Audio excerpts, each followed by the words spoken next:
The Bang Bang Gang, or as Renee identified them on the pre-show, the Gang Gang Bang, were in the ring. I heard that one.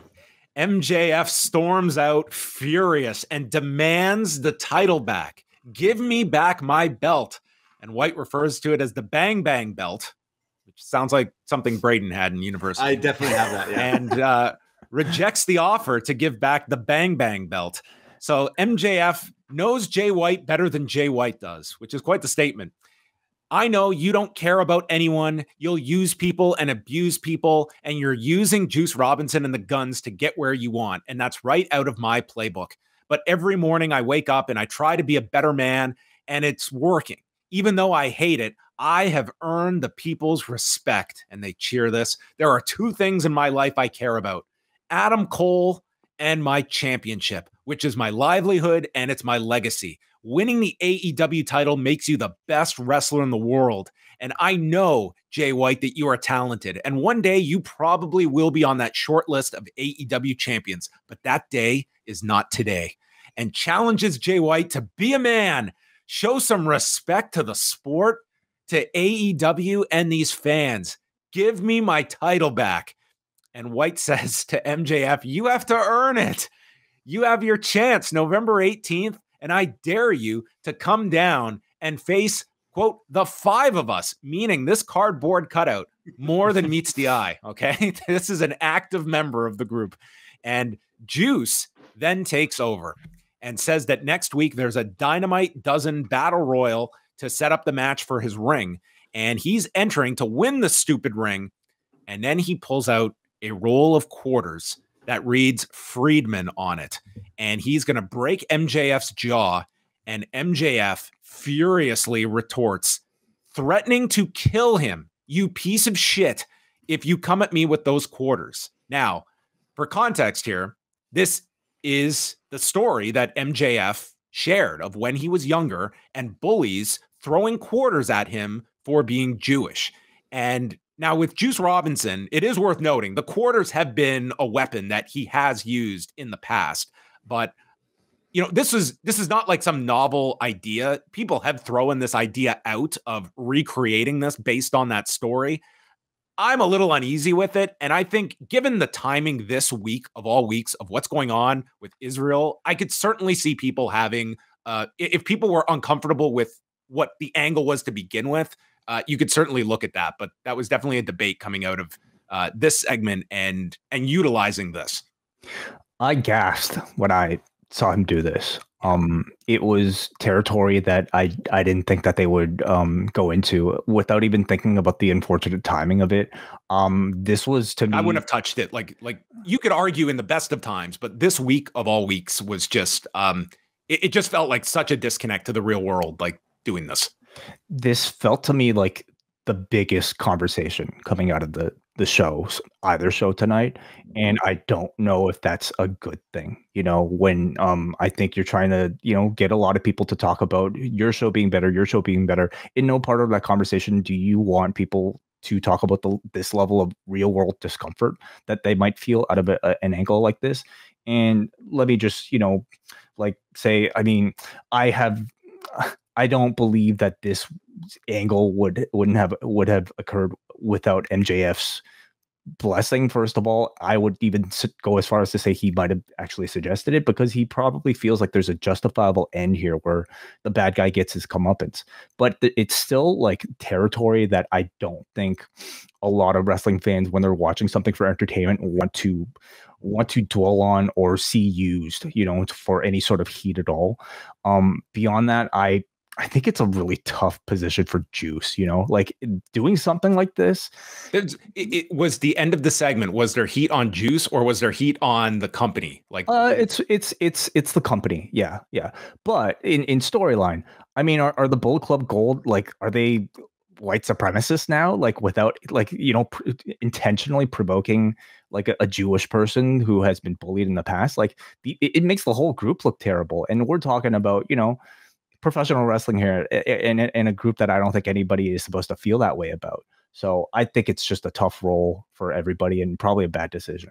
Yeah. Like this is not like people like reading too deeply into things. Like this is on its surface an angle based on a guy that was bullied for being Jewish, and we're using that for heat. And I think if like there could certainly be like blowback to this. Like it is an ultra sensitive topic this week of all weeks, that you're just fanning flames, and I would not have touched this. We were watching on mute, and like our eyes and like they are not doing that. I shouted out to you. I said, unmute that for a second. He's got a roll of quarters, and it genuinely shocked me when you said you gasped, but you kind of hit it on the head there. To jump in is like, I love when heels are heels and this and that, but I watched this silly entertainment for like escape. And when of all times to do it this week, I just felt that was so off, because so many people on social media for weeks, for months, almost a year since he's brought it up in the CM Punk feud, have been like, oh, like it's going to be cheap heat for a heel to do that. And I always thought like, man, that would be really weird if they did that. And of course they didn't actually do it, but alluding to it, it was just so weird. Like of all the time this week. It's always been that debate in wrestling, because we watch it knowing it's scripted entertainment and we have good guys and bad guys.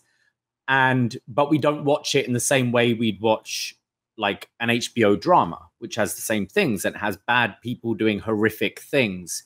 And it's kind of because wrestling hasn't earned that pass to do it, I think, because it hasn't handled topics sensitively in the past.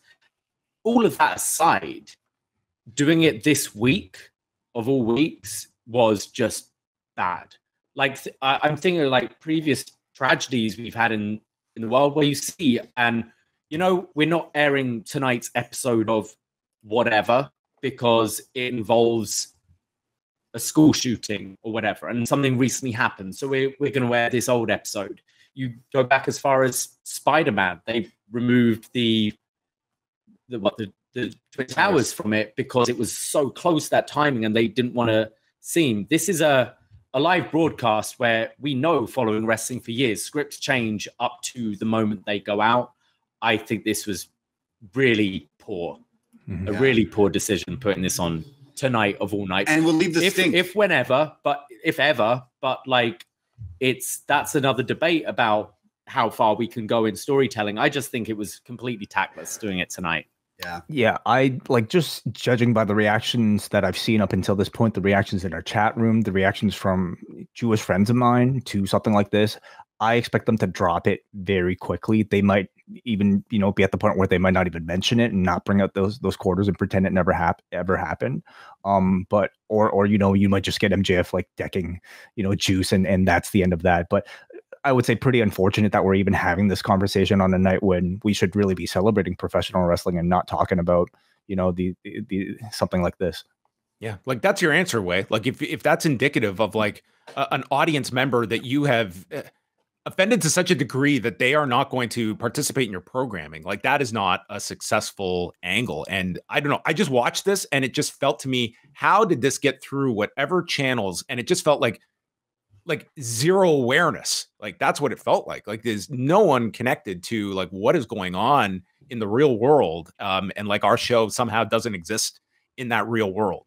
That's what it felt like. It felt like that angle that they did. You'll remember this, Davey, when the subway bombing happened in July of 2005, and WWE went ahead with their terrorist attack angle and ran it on like UPN. And it was just like the real world like does supersede your entertainment. And it was a very uncomfortable angle. And I mean, I wasn't monitoring online, but from what you guys have said, like it certainly sounds like it was a turn on for people. I almost wonder, like, because we know MJF has been very vocal with his audience, especially lately now that he's a babyface, about, like last week he talked about how his segment wasn't great and he took ownership of that. I wonder if he will address this in some of the reactions to this. Yeah, I feel like no matter what ratings and everyone's going, this show is better. This show is better. As much as I love AEW, I genuinely think they took the L from tonight simply because they let this segment go to air. Like, shocked me. My eyes were huge when this happened. Yeah. Incredible that it did.